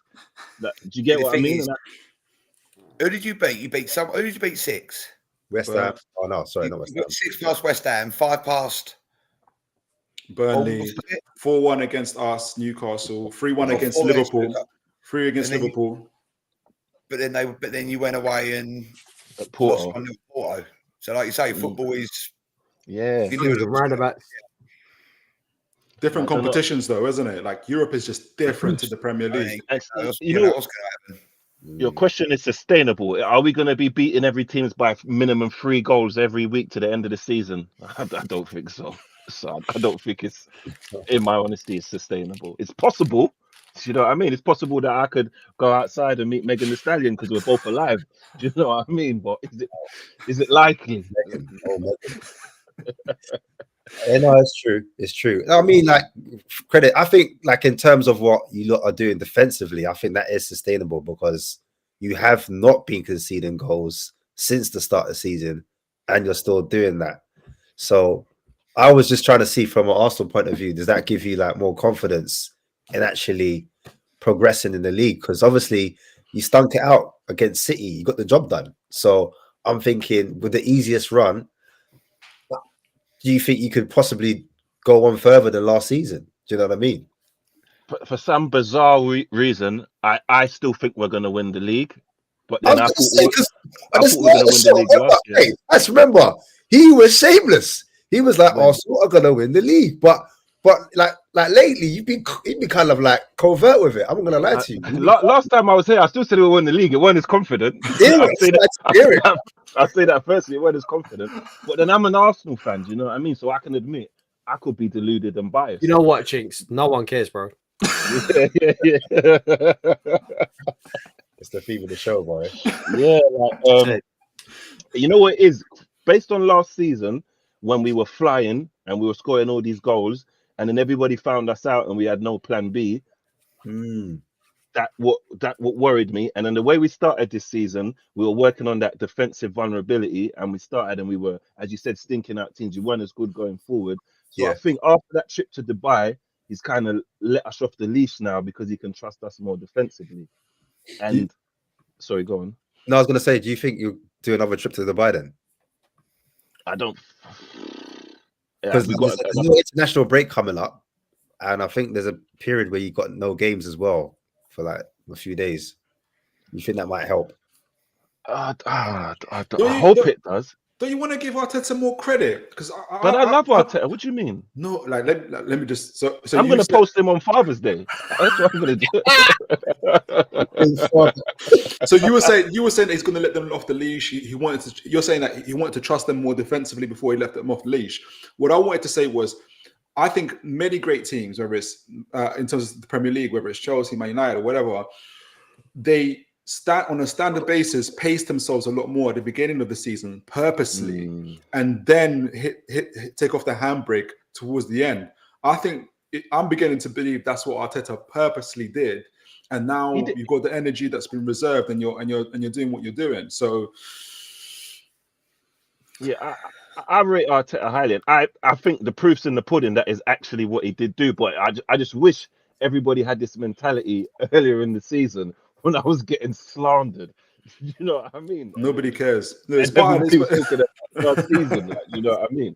Like, I love Arteta, man. But serious question around Arteta. If you don't win something within the next 2 seasons, do you think he survives? Do I think he does? Yeah, I think he does. I think he does. What, if you win nothing in the next 2 years? The way I love this guy so much, he could win nothing for the next 5 years. Wow. You don't and I'd still respect him. I don't think you don't know the club things. Pardon? No, yeah, of course. No, but I think they will, because I think he's brought credit. That's why there's no pressure. You see, that's why there's no pressure. No, you know what it is here too. I don't think. Like, you lot haven't been in the mud. Oh, hold on. We've been in the mud. Two relegations, my brother. No, not you two. Sorry. What's he in the mud? What's he been? Chelsea. Yeah, but you see, like, that guy that takes them out the mud, like, the amount of appreciation. Like, do you know how much? Like, do you know how much I appreciate this guy? Like, do you know? Yeah, if like 2 seasons ago, yeah, you lot wouldn't even have me on there because I'd be irrelevant. Like, do you know? just the way people, even you asking me my opinion, you think people cared about Arsenal fans' opinions a few years ago? Like, just even the way you speak to me, Arteta has done that. I reckon you change your tune if we win the league before you. If a team like us, specifically Newcastle, win the league before you, I think you'll change your tune. Leicester already did that, mate. No, but people don't really. I think they well earned deserve winners, but people always seem to take it as a fluke. Newcastle, the financial power they've got behind them, and people know that this could be sustainable should they win something. You could be in real trouble. I think you change your tune. Nah, I hear you, but you can't win it all. Like, do you know what I mean? You can't win everything. I want to, but if I'm being realistic, maybe it's because I've spent 7 years in Abyss or whatever. But bro, I'm just appreciative of where we're at. We're challenging. I had this didn't vision. think I'd see that again. I had this vision. You know when Batman was in that dark cell where Bane used to be in the darkness. That's what it just reminded me. Bro, literally. Do you know what I mean? Literally, I can't stand him. I hate him. Who? I hate him. Who? I hate him. Arteta. Do you get what I mean? For one reason and one reason only. Now, Arsenal Fan TV is shit. Thank you. Bro, do you know how much joy I get off of watching Chelsea Fan TV? Saeed go mad in front of the camera. Like, you know how... I just love watching Troops and DT go mad at each other, brother. That's boring. Bill, there was a few years I wasn't even an Arsenal supporter. I was an Arsenal Fan TV supporter because that's where I got my entertainment. Because it weren't on the pitch, bro. There's a few years I didn't even watch the Premier League. Don't tell me about your pain. Thank you. Don't tell me about your pain. You know what? Yeah, we were rubbish for so long. Yeah, when we lose, I can't watch Match of the Day. I got into boxing. No, I'm saying I didn't have. I didn't have anybody to watch on Match of the Day. Is what I'm saying to you. I was watching the show. I was watching the show after Match of the Day. That's what I was watching. Basically, what Chinks is saying is he weren't looking forward to 3 o'clock. He was looking forward to 5 o'clock. Yeah, bro. Literally, bro. I'm telling you, and just the fact he's taken us out of that position, I owe this guy my. It's gonna wear off. It's gonna wear off, my brother. No, you could be right. You could be right, but at the moment, I'm enjoying it, man. Fair play. I'm enjoying it. Fair play. Yeah, I was gonna wrap it up real soon, but I was gonna ask one more question. I was meant to have a United fan here, but he's not. So it is what it is, man. Them men are running scared stiff. But Tunes there every week. I will say that. Yeah, I respect. I win or lose. Tune is here, boy. Yeah. But yeah, I was gonna ask: did Man United bottle it? Did they bottle the top 4? And anyone can jump in. Anyone can chime in. Don't be sure. Man United, Manchester, yeah, Manchester United. They lost, obviously. They're gonna sneaky get there, you know. Yeah. They're still getting really, they're going to get top 4, you know, United. You still think they'll get top 4? Cool. I think they'll pull it together and get it. That's just my. They got Hoyland scoring goals as well now, ain't he? He's injured though, isn't it? Casemiro's back as well. That makes a big difference. He scored today as well. Remember, I gave you guys this analogy that Man United are like Deontay Wilder. He can't jab. He can't go on his back foot. He can't do any of the basics. But he's got this right hand. And it just ends everything. And Man United, when they need, they've got, as much as people hate him, Bruno Fernandes winner, a Casemiro winner, and they just get through. It's not sustainable, as they say, but it's doing just enough for them to get over the line. The best of the worst thing, ain't it? Yeah. Yeah, Ryan G's saying Casemiro's legs have gone, but what I'll say to that, I don't Ryan think so. He brings. I don't think his legs are completely gone, but what he brings them, their midfielder's gone. That's the problem. He's bringing them experience of one of the most decorated players in world football. That's what he's bringing. Yeah, and it's environment as well, because Jorginho's legs are gone, but there's some games he looks fucking amazing for. You know what I mean? Jorginho's legs went a long time ago, Chinks. Pardon? Jorginho's legs went a long time ago, mate. Exactly, but Declan makes up for it. Do you get what I mean? The environment they're putting it in, and Man United players. This is why I feel sorry for Ten Hag a bit, and it feels even wrong saying this as an Arsenal man here, but bro, their players are cunts, you know. Like, the compilations you could make of them just getting run past. Did you see Rashford? The Rashford. Yeah, bro. I saw that live. I had to go like that. I was like, whoa. Yeah, bro. They're just cunts. Like, you know, like if was it Barkley? Was it Barkley? Yeah, it was Barkley. It was literally Barkley. You know, if the world ended, yeah, and zombies were forwarding to come and attack us, I'd rather be with the dinner ladies than any Man U player. I'd rather be stuck with, because they just ain't got, when it comes down to fight, they're just pants, bro. And then you You don't know Drowned? Them fucking Hawks are playing well. I'm telling you. Well, you want you some? what? Hey? You what? Well, the Hawks are playing well. You want some or what? Are you read? You want some They're or what? fantastic. They're fantastic. You're playing shit because you've got no fans. What You're a are load you? of wankers. If you want some, I'll give it you. Yeah, he looks like Bruno. Yeah, Bruno. yeah. They're just not. You know, it sounds so bad, but you know, like deep at their core, I just feel like they're not good people.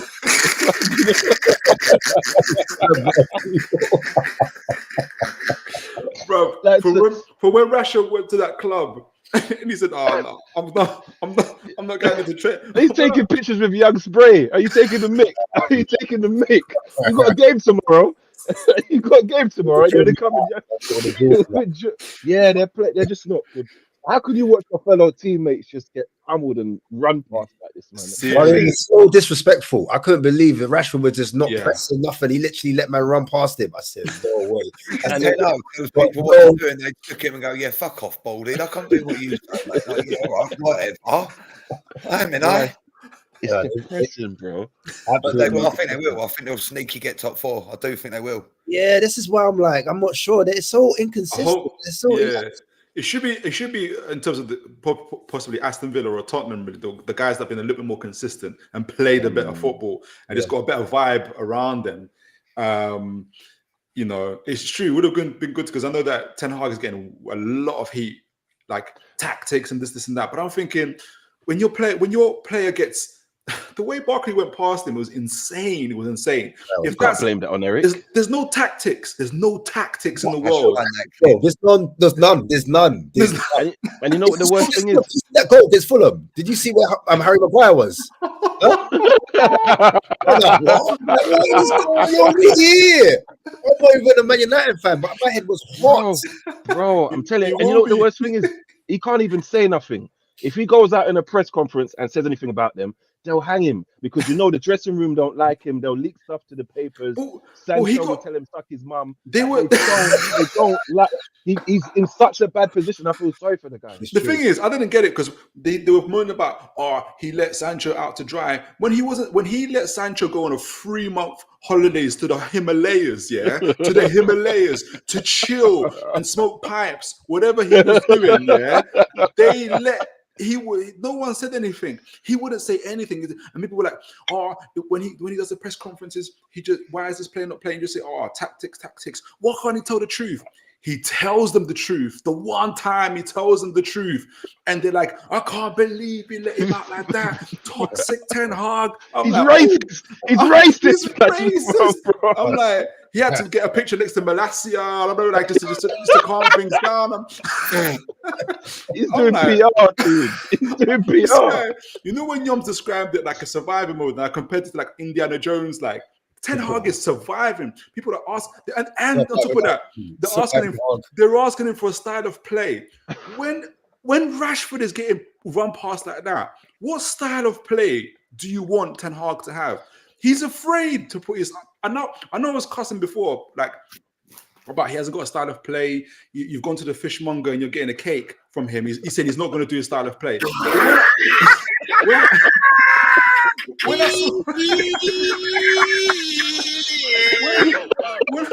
When I saw that, I know that Rashford did it against us when they played us. Like I think Livermore was burning him. I thought it was just a one-off.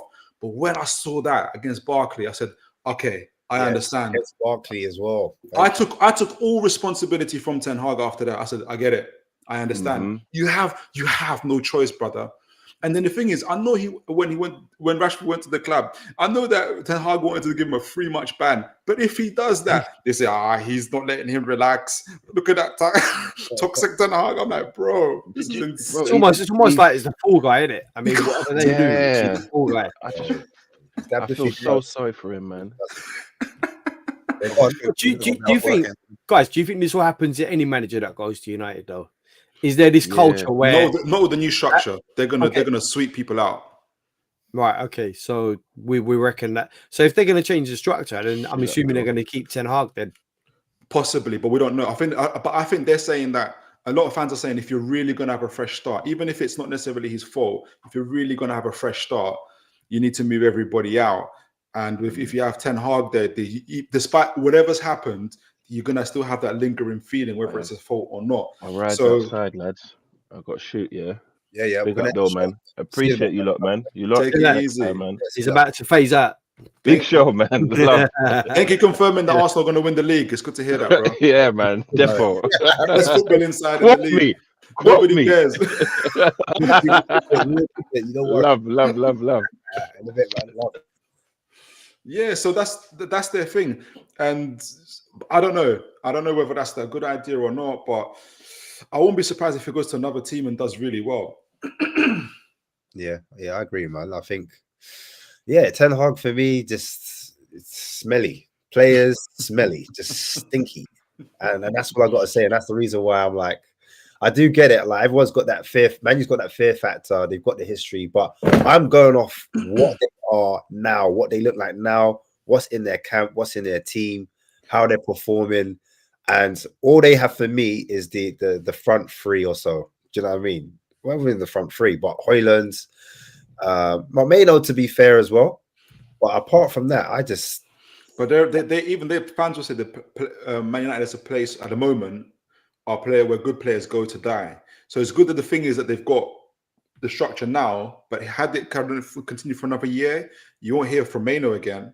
You're not going to hear from Højlund again because you've had all these players coming in, and once Jadon Sancho was supposed to be something, and then look what's happened to him. Anthony was supposed to be something. He was a good player at Ajax. People forget that. Like, he was a very good player at Ajax. And then, Van der Beek, goodness gracious. Do you remember that guy? Yeah, but he was a good player in the Eredivisie as well. Exactly.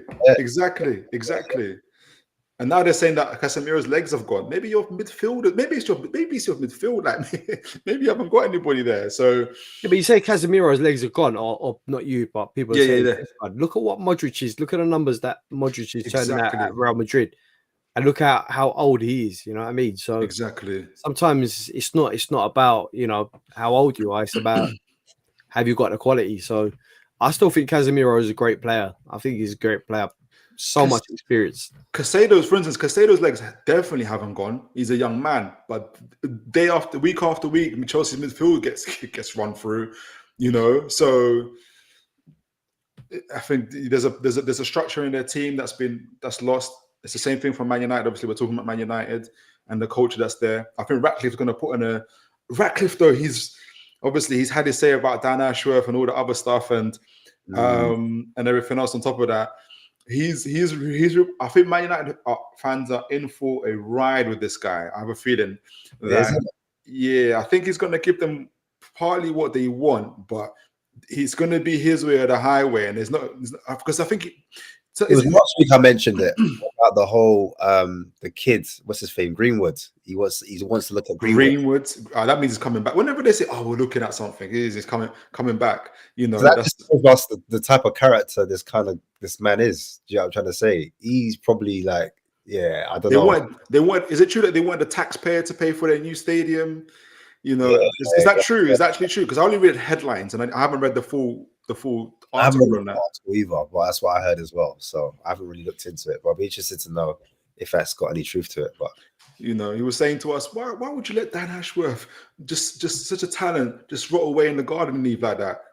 Because he's got our information and our intel, mate. That's what we're doing. But it's like it's almost like there's a thing about that. I'm surprised that he doesn't think why we're a bit hesitant to just let Dan Ashworth go.